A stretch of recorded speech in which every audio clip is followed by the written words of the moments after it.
ननद जब देखो माई के मांगने चली आती हैं।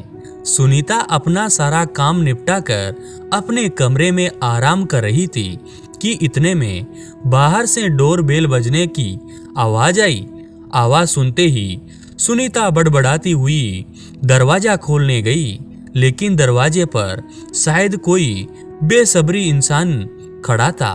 उसे बिल्कुल भी सब्र नहीं था, इसलिए शायद डोर बेल पर उंगली रखकर हटाना भूल गया। जैसे ही सुनीता ने दरवाजा खोला तो सामने अपनी ननद मीना को देखकर उसका मूड ऑफ हो गया। कहा तो सोचा था सारा दिन आराम करेगी, पर अब तो हो गया आराम।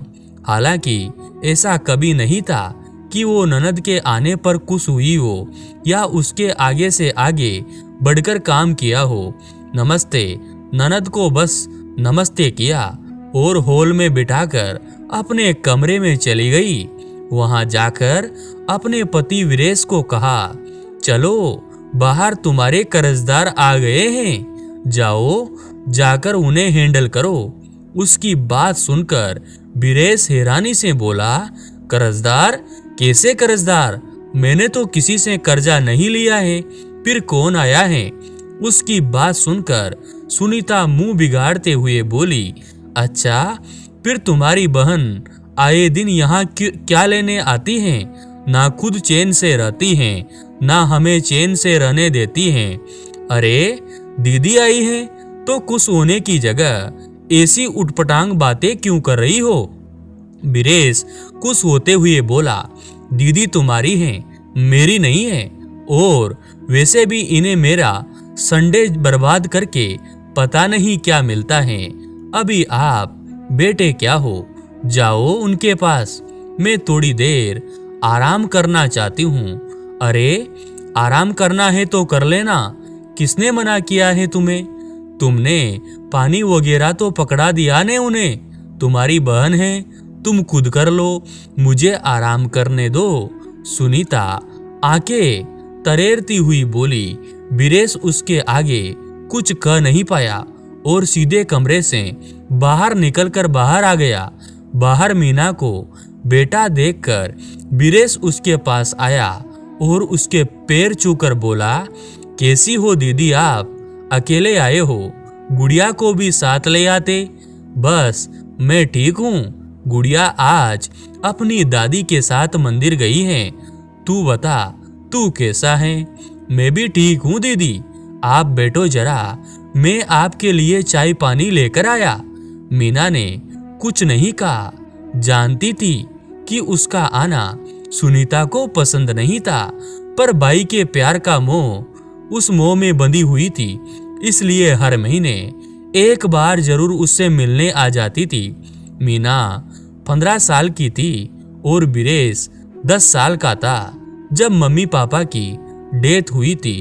माँ पापा की मौत के बाद ताऊजी ताईजी ने रखने से मना कर दिया। आखिर नाना नानी ने उन्हें अपने घर में शरण दी, पर वहाँ मामी को ये बात पसंद नहीं आई, इसलिए आए दिन घर में कलेश मचा देती। घर का अधिकतर काम भी मीना पर आ गया था। जैसे तैसे मीना की स्कूली शिक्षा पूरी हुई तो एक प्राइवेट स्कूल में प्राइमरी टीचर के तौर पर काम करने लगी। अब डिग्री तो थी नहीं, इसलिए सैलरी भी उतनी नहीं थी, पर जो भी था स्वाभिमान को बचाने के लिए खा पी था और बस एक सपना के अपने भाई को पैरों पर खड़ा कर दे। पर इधर तो उसकी मामी ने उसकी शादी की ही लगा दी। ऊपर से नानी भी चाहती थी कि उनके जीते जी ही मीना की शादी हो जाए तो बेहतर है। आखिर उन्हें मीना के लिए मनीष पसंद आया और मनीष के साथ उसकी शादी कर दी। मनीष एक मध्यम वर्गीय परिवार का बेटा था जो राशन की दुकान चलाता था। इतना तो कमा ही लेता था कि अपना और अपने परिवार का पेट अच्छे से पाल ले। ऊपर से मीना भी टीचर थी। दोनों पति पत्नी मिलकर घर को अच्छे से संभाल रहे थे। इधर वीरेश की स्कूली पढ़ाई पूरी हो गई तो वो इंजीनियरिंग करना चाहता था, पर इस दौरान नाना जी की मृत्यु हो गई। अब नानी तो खुद मामा मामी पर आश्रित हो गई थी। ऐसे में उसकी पढ़ाई का खर्चा कैसे निकलता। ऐसे में मीना ने वीरेश की पढ़ाई का जिम्मा उठाया था। इसके लिए मीना होम ट्यूशन तक लेने लगी थी। उसे अपने भाई को पैरों में खड़े होते देखना था, इसलिए वो खूब मेहनत कर रही थी। पर उसे खुशी इस बात की थी कि मनीष और उसके सास ससुर ने कभी उसे इसके लिए रोका नहीं, बल्कि मिलजुल कर सब घर संभालते थे। इस कारण वीरेश अपनी दीदी जीजाजी का बहुत सम्मान करता था और आखिर उसकी मेहनत रंग लाई। वीरेश पढ़ लिख कर इंजीनियर बन गया और एक मल्टीनेशनल कंपनी में जॉब करने लगा। वही उसे अपने साथ काम करते वाली सुनीता पसंद आ गई और उसने सुनीता से शादी कर ली। सुनीता को मीना का घर पर आना बिल्कुल पसंद नहीं था। उसे लगता था कि ये लोग लोअर क्लास को बिलोंग करते हैं, उनका कोई स्टैंड नहीं है। कहाँ सुनीता और वीरेश का अच्छा खासा पैकेज और कहाँ मीना और उसके पति मध्यम वर्गीय परिवार के लोग। कहीं से कहीं तक कोई मेल नहीं था। ये बात मीना भी अच्छे से समझ रही थी। इस कारण उसने धीरे धीरे वीरेश के घर आना कम कर दिया था। जब सुनीता और वीरेश ने अपने नए फ्लैट का मुहूर्त किया, तब मीना अपने साथ सुंदर बंधनवार लेकर आई। साथ ही नीम के पत्तों और अशोक के पत्तों के बंधनवार अपने हाथों से बनाकर लाई थी। खुशी खुशी वो उस बंधनवार को घर के मुख्य द्वार पर लगाने लगी तो सुनीता ने टोक दिया, ये आप क्या कर रही हो? इसे यहाँ क्यों लगा रही हो? अचानक सुनीता के टोकने पर मीना एक पल के लिए बंधनवार लगाती लगाती रुक गई, पर फिर बोली, सुनीता, ये पत्तों की बंधनवार तो बहुत शुभ होते हैं। इन्हें दरवाजे पर ही लगाया जाता है। हर शुभ कार्य में हमारी हिंदू संस्कृति के हिसाब से इन्हें मुख्य दरवाजे पर लगाया जाता है, जिससे सकारात्मक ऊर्जा घर में आए और घर में सुख संपदा, यश, कीर्ति और शांति का वास हो। मैं नहीं मानती इन सब ढकोसलों को। आप दरवाजे पर ये सब ओल्ड फैशन चीजें नहीं लगाएगी। आपको आपका नेक चाहिए ना, मैं आपको दिलवा दूंगी, पर भगवान के लिए मेरे घर को गंदा मत कीजिए। सुनीता की बात सुनकर मीना हैरान रह गई, पर मैं यहाँ नेग लेने नहीं आई हूँ। आप ये सब क्यों कर रही हो? सब समझ में आता है। कोई भी ननद अपने नेग नहीं छोड़ती।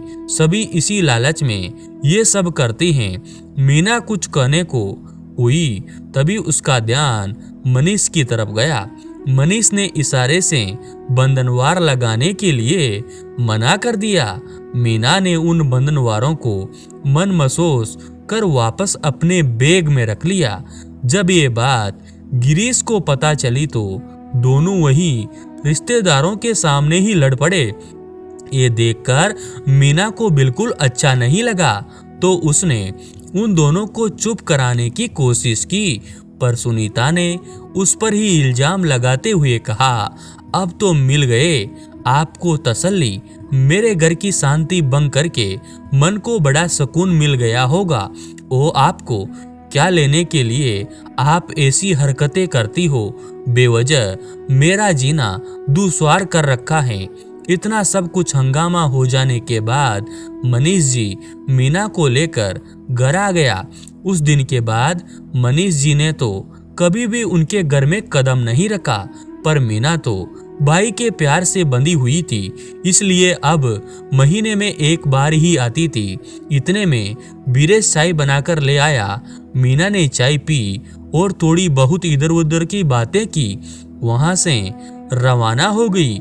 वीरेश अभी दरवाजा बंद करके हटाई था कि इतने में सुनीता ने आकर कहा, आज क्या लेकर आई है तुम्हारी बहन? यहाँ से दे दिए उन्हें उसे पैसे।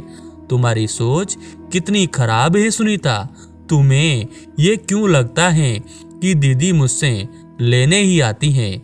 जबकि वो मेरे हाथ से तो सो भी लेती नहीं। अरे, जिसने हमेशा मुझे दिया ही है वो मुझसे क्या लेकर जाएगी। उसकी बात सुनकर सुनीता मुंह बनाते हुए बोली, अगर तुम्हारी बहन पुरान हो गई तो जरा मुझे भी शॉपिंग करवा दो। अगले हफ्ते मेरे भतीजे नोनू का मुंडन समारोह है, उसके लिए महंगे गिफ्ट्स तो लेकर जाऊंगी। बीरेश ने ज्यादा कुछ जवाब नहीं दिया और दोनों शॉपिंग के लिए कुछ देर बाद रवाना हो गए। सुनीता अपने भतीजे के लिए सुंदर सुंदर गिफ्ट लेकर आई। अगले हफ्ते वो अपने भतीजे के मुंडन समारोह में अपने महंगे गिफ्ट्स के साथ पहुंची। मुंडन से पहले यज्ञ पूजन का आयोजन किया गया।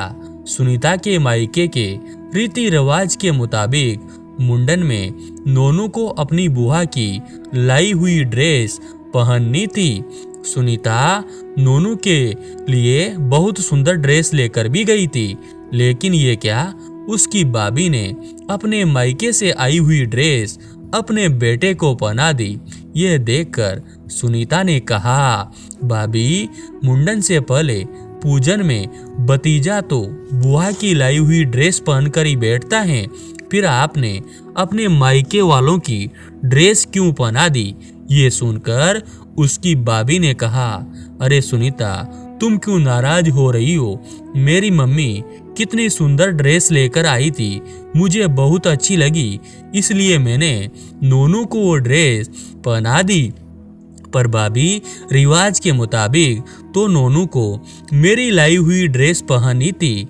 मैं भी तो उसके लिए कितनी सुंदर ड्रेस खरीद कर लाई हूँ। सुनीता, क्यों बात को बतगंड बना रही हो। माना कि तुम भी इस ड्रेस लेकर आई हो, लेकिन मुझे तो मेरी मम्मी की लाई हुई ड्रेस ही पसंद आई है।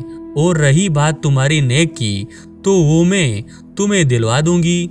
भाभी की बात सुनकर सुनीता हैरान रह गई और थोड़ी गुस्से में बोली, मैं ये सब कोई नेक के लिए नहीं कर रही हूँ।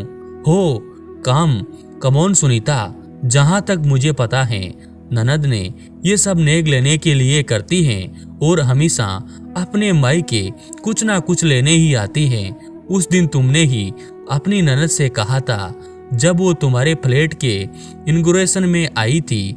सुनीता की भाभी तो ये बात कह रही ही अपने बच्चे को गोद में लेकर चली गई, पर सुनीता ये सब सुनकर शॉक्ड रह गई। आखिर उसकी भाभी ने गलत भी क्या कहा था, उसने तो उसे आईना दिखाया था। उस दिन उसकी ननद जिस जगह खड़ी थी, आज वो भी उसी जगह पर खड़ी हैं। सच है, क्रम लौट कर आते हैं। सच है, जब तक इंसान को कोई झटका नहीं लगता, उसे अपनी गलती का एहसास नहीं होता। सुनीता को अपनी गलती का एहसास हो चुका था, इसलिए जब इस बार मीना बीरेश से मिलने के लिए आई तो सुनीता ने उसका अच्छे से स्वागत किया। ये देखकर मीना के साथ साथ बीरेश भी हैरान था, क्योंकि बीरेश को तो नहीं पता कि सुनीता के मायके में क्या हुआ था, लेकिन दोनों भाई बहन खुश थे। आखिर आज बहन का मायका आबाद जो हो गया था। दोस्तों, आपको ये सुंदर कहानी कैसी लगी? अगर अच्छी लगी तो हमारे YouTube चैनल को सब्सक्राइब जरूर कीजिए और ज़्यादा से ज़्यादा शेयर कीजिए। धन्यवाद दोस्तों।